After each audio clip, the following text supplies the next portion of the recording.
Hello everyone, welcome back to my channel. कसे आहात तुम्ही सगळे? आय होप तुम्ही खूप मस्त आणि मजेत असाल. तुम्ही बघत असाल मी नेहमी मोस्ट ऑफ द टाइम किचनमध्ये असते आणि मी पण ऑब्झर्व केलंय बहुधा माझा टाइम जो आहे तो किचनमध्ये जातो. कारण आता विचार करते की मी जेव्हा म्हणजे असं काही फूड प्रिपरेशन मी वगैरे करून ठेवत नाही. जे काय आहे ते मी तेव्हाच्या तेव्हा बनवायचा प्रयत्न करते. मग ती भाकरी असू दे, चपाती असू दे, भाजी, म्हणजे तिन्ही टाइमचा, इव्हन ब्रेकफास्ट देखील. जास्तीत जास्त मी आर्याला जेव्हा टिफिन बनवते तेव्हा थोडा ब्रेकफास्ट बनवून ठेवते, जो की 1-1.5 तासात आम्ही एनिवेज खाणार आहोत, हे मला माहिती आहे. सो मी बऱ्याच एक्सपर्ट्सकडून म्हणजे जेवणाच्या ज्या आपली दिनचर्या असते की जेवण केव्हा घ्यावं, कशा पद्धतीने घ्यावं, किती वेळेत घ्यावं, त्याबद्दलचं बरंच काही ऐकलं आहे. आपले सद्गुरू आहेत, जे तुम्ही त्यांचे व्हिडिओज बघितले असतील का. सो जे अन्न आहे ते जास्तीत जास्त 90 मिनिट्स मध्ये खाल्लं पाहिजे, याचा अर्थ 1.5 तास. सात्विक चॅनल पण फॉलो करते, सो त्यामध्ये त्यांनी पण सांगितलं की ऍटलीस्ट 3 तास. तर 3 तास फॉलो करायचं की 90 मिनिट्स फॉलो करायचे, त्यापेक्षा ठीक आहे जितक्या जमेल तितक्या लवकर खायचा आम्ही प्रयत्न करतो. आणि त्यामुळेच मी ना फ्रेश जेवण बनवायचा प्रयत्न करते, जेणेकरून जेवण ऍटलीस्ट रेडी असेल. ज्याला जेव्हा खायचंय त्याने खावं, मी कोणाच्या पाठी लागत नाही, पण ऍटलीस्ट मी जेवण बनवल्यानंतर ते गरम गरम ऍटलीस्ट 1 ते 1.5 तासामध्ये खायचा प्रयत्न करते. सो जे सर्टिफाईड आहेत आणि जे तज्ञ आहेत अशा गोष्टींमध्ये, जे हेल्थ आणि न्यूट्रिशन रिलेटेड बऱ्याच काही चांगल्या गोष्टी सांगतात आणि युट्यूबवरती ऑफकोर्स फ्रीमध्ये सगळं अवेलेबल आहे. सो सगळंच मी सगळ्यांचं ऐकत नाही बसत, पण ऑफकोर्स मला जितकं फॉलो करता येईल आणि ज्यांचं मला पटतं, ज्यांचे रिसर्च ते सांगतात की असं आहे आणि चांगल्या उदाहरणासकट ते सगळं समजावून सांगतात, तर ते मी नक्कीच फॉलो करण्याचा प्रयत्न करते. आणि तेच मी तुमच्याबरोबर माझ्या ब्लॉग्समध्ये देखील शेअर करते, जेणेकरून माझ्या ब्लॉग्समध्ये काहीतरी व्हॅल्यू ॲडिशन तुम्हाला देखील होईल. सो आता आजच्या ब्लॉगमध्ये तुम्ही बघू शकता मी भाकरी बनवते आहे. मी भाकरी मोस्ट ऑफ द टाइम बनवत असते, म्हणजे आठवड्यातनं 3 ते 4 वेळा भाकरी होते. म्हणजे एक दिवस आड करून तर भाकरी मी बनवतेच. आणि मी नाही बनवली आणि जर मला ट्रेनिंग सेंटरमधून आर्याला घेऊन जाताना जर उशीर होत असेल तर मी नेते. आणि तेच कारण आहे, आम्ही मोस्ट ऑफ द टाइम म्हणजे चपाती जी आहे जी ग्लुटनयुक्त असते, किती म्हटलं तरी व्हीटमध्ये ग्लुटन असतं आणि मला ग्लुटन सेन्सिटिव्हिटी आहे आणि थायरॉइडचा इश्यू असल्यामुळे मी मोस्ट ऑफ द टाइम आम्ही फायबर ज्यामध्ये जास्त असेल असं अन्न आमच्या आहारात इन्क्लूड करण्याचा प्रयत्न करतो आणि दिनचर्येत देखील आम्ही तेच ऍड करतो. फक्त माझ्यासाठी नाही तर सगळ्यांसाठी. आणि आर्या राईसची भाकरी खायला मागते, तर मैत्रीचं अजून काही तिला बोलता येत नाही, त्यामुळे ती कोणतीही भाकरी दिली तरी खाते. पण आर्याचे खूप चॉईसेस असतात की मला हीच भाकरी नको, तीच भाकरी हवी. सो राईसमध्ये आणि दुसरं काही मिळणार नाही, राईट. सो ज्वारी, बाजरी, नाचणी या प्रकारच्या भाकऱ्या मी इन्क्लूड करायचा प्रयत्न करते. बाजरी थोडीशी कडक जास्त लवकर होते, सो ते पीठ आम्ही कमी आणतो, सो ते देखील मी आणण्याचा प्रयत्न करेन. सो काय आहे ना, भाकरीचं एक चांगलं आहे की त्यातनं आपल्याला कॅल्शियम, म्हणजे बोनसाठी जे आहे आपल्या हाडांसाठी घटक असतात ते चांगले असतात. फायबर तर असतंच, पण कॅल्शियम, विटॅमिन्स चांगले भरभरून असतात. सो ज्वारी आणि नाचणी आम्ही नेहमीच खातो, एक दिवस आड करून. आणि याचं मेन पॉइंट मला सांगायचं म्हणजे मी आधी कधीच भाकरी केली नाही. लग्न झालं आमचं 2014 मध्ये आणि महिन्याभरात आम्ही US ला गेलो आणि मला दुसरं काही जेवण येत नव्हतं. चपाती, भाजी, डाळ, भात एवढं जे बेसिक आहे, जे पोट भरू शकतो. पण नंतर मी हळूहळू शिकले, पण तिकडे देखील भाकरी करायचा प्रयत्न केला, पण तिकडे पीठ आहे ना सगळं पॅकिंगचं मिळायचं. सो काय व्हायचं, ते नीट भाकरी थापली जायची नाही. मी बरेच प्रयत्न केले, सगळं फिसकटलं आणि त्यामुळे अजून मला कंटाळायला लागला. आणि त्यामुळे मग मी ते थोडं स्टॉपच केलं. म्हटलं राहू दे, भाकरी वगैरे ह्याच्या फंदात पडायला नको, इंडियामध्ये जाऊ तेव्हा बघू. सो इथे येऊन देखील मला थोडा म्हणजे तो खूप घाम येतो, वेळ जातो, खूप टाइम कन्झ्युमिंग आहे, त्यामुळे ते कधी मी ट्राय केलं नाही. पण आता असं झालंय ना की थोडे इनडायजेशन होत आहे, प्रॉपर डायजेशन होत नाही, त्यामुळे आम्ही फायबर सगळीकडून ऍड करतोय, पण फक्त चपाती मात्र बदलत नाहीये. त्यामुळे आम्ही बाहेरून देखील आणायचं कमी व्हावं यासाठी मी घरी बनवायचा प्रयत्न करते. आणि मग इकडे कसं फ्रेश पीठ असतं, त्यामुळे चांगली थापली जाते भाकरी, मग मी ते करण्याचा प्रयत्न करते. आणि मी मनाशी ठरवलं की मी आता हे म्हणजे प्रत्येक गोष्ट आपण जेव्हा प्रॅक्टिस करू तेव्हाच होते. सो प्रॅक्टिस करेन आणि चांगलं करेन. सो ऍटलिस्ट मिलिंद खातात मी भाकरी बनवलेली, ती पातळ होते थोडीशी आणि पटकन खाली तर ठीक आहे, तर थोडी मग नंतर कडक होते, पण ऑलमोस्ट खाण्यायोग्य असते.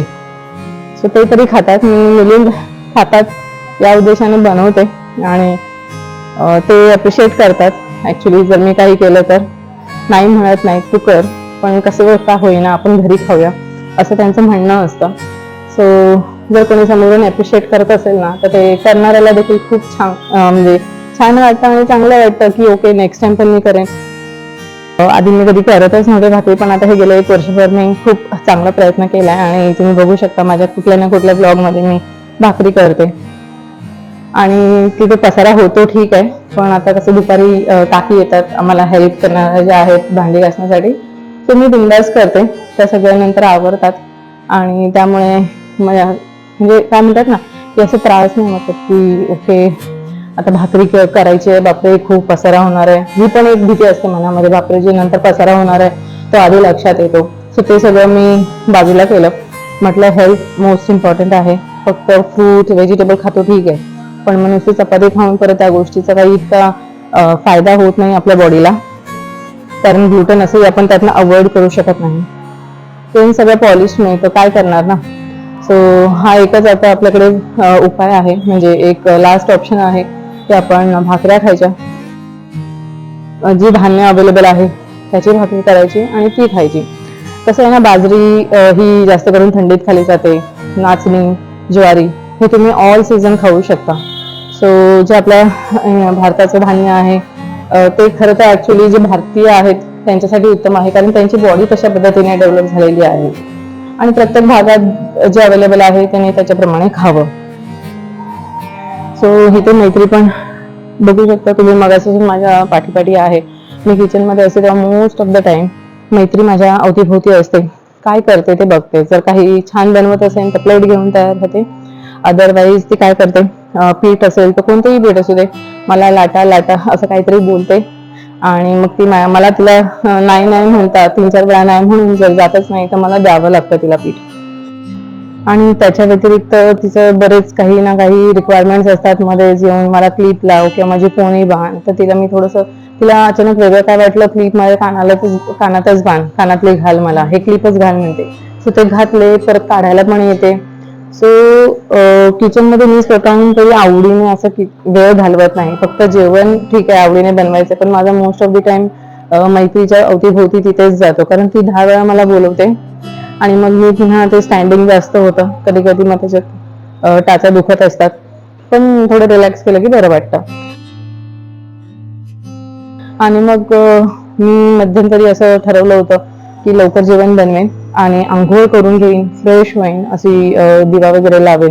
कारण काय होतं नंतर आहे ना खूप घाई गडबडीत दिवा राहून जातो. मिलिंद लावतातच, पण ते जर मीटिंग मध्ये बिझी असतील तर मग ते मी लावते, पण मी कधी कधी विसरते. असं होत नाही की मी रोजच लावते, पण विसरते. पण जितकं मला आठवेल तितकं मी पटकन लावण्याचा प्रयत्न करते. आणि व्हेज नॉनव्हेज देखील जर असं नॉनव्हेज म्हणजे जर एग म्हणजे अंड कधी बनवलं तर तेही मी आधी बनवून घेते सगळं, आणि खायच्या आधी दिवा वगैरे लावून घेते. आणि मैत्रीला तर आज मैत्रीला तर खाली घेऊन जायचं होतं आणि त्यासाठी म्हटलं सगळं आवरून घेते. आणि तिची फ्रेंड होती छोटी, सो फटाफट केलं मी. आर्य देखील ट्रेनिंग सेंटर मधून तेव्हा येऊन जाते, मिलिंद मीटिंगसाठी बसतात आणि मग त्यांना डिस्टर्ब होऊ नये म्हणून मी मैत्रीला ह्या वेळेत खाली घेऊन जाते, पण मी मात्र जेवून जाते, कारण मला भूक लागते. इतकं सगळं करून नंतर मला लवकर जेवायचं असतं. मी 7-7:30 नंतर आणि 8-8:30 पर्यंत कधीही जेवण तयार ठेवून मला म्हणजे जेवून निघायचं असतं बाहेर, किंवा ऍटलीस्ट जेवून मी मोकळे होते. नंतर मैत्रीला आणि आर्याच्या पाठी मला मग तसा वेळ देता येतो. आर्याचा अभ्यास असेल, मैत्रीचं जे काय असेल, कारण तिला देखील घडवायला वेळ लागतो. सो असं दिवा वगैरे करते मी. नवीन छान मंदिर आहे त्यातही मला बरं वाटतंय छान असं पूजा करायला. आणि मी धूप आहे ना ते सकाळचं लावते, संध्याकाळचं लावत नाही, कारण ते धूप जास्त झालं ना की नंतर कंजेशन होतंय आणि खिडक्यात असं मच्छर येते, त्यामुळे बंद करतो. घरातल्या घरात तो धूर असा खूप हे होतो, जास्त होतो आणि मग मुलींना त्रास होतो, त्यामुळे मी धूप कधीतरी लावते. आणि ते छान मसूरची आमटी बनवली आहे, कडधान्याची भाजी आहे आणि भात आणि भाकरी. भाकरी मी ज्वारी किंवा नाचणीची कधी ना कधी बनवत असते. बाजरीचे आम्ही जास्त पीठ आणत नाही, कारण ते थोडंसं ना कडवट लागतं. सो थंडीमध्ये मी ते पीठ आणते आणि त्याच्या भाकऱ्या बनवते. सो मैत्रीला मी खाली घेऊन गेले, जेवण झालं आमचं, म्हणजे माझं तरी जेवण झालं.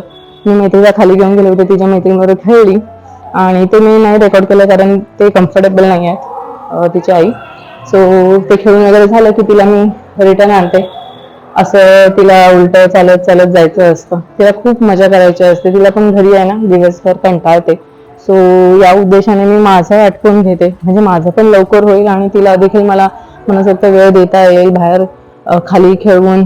मग ती पण थोडी दमते, ती पण छान जेवते. थोडं तिला टीव्ही दाखवावा लागतो, पण तिच्या आवडीचं असेल ना तर तिच्या हातात द्यायचा प्रयत्न करते मी.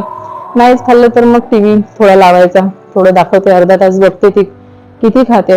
मग नंतर मात्र मी टीव्ही बंद करते, कारण आधी काय व्हायचं 2-2 तास टीव्ही चालू आहे. सो ते मी सगळं अवॉइड करते. सो असं आहे. सो हा ब्लॉग मी इथेच एंड करते. आय होप तुम्हाला आवडला असेल. सो नक्की कमेंट करून सांगा तुम्हाला कोणता भाग आवडला आणि भेटू आपण नेक्स्ट ब्लॉगमध्ये. टिल देन सगळ्यांनी काळजी घ्या. बाय.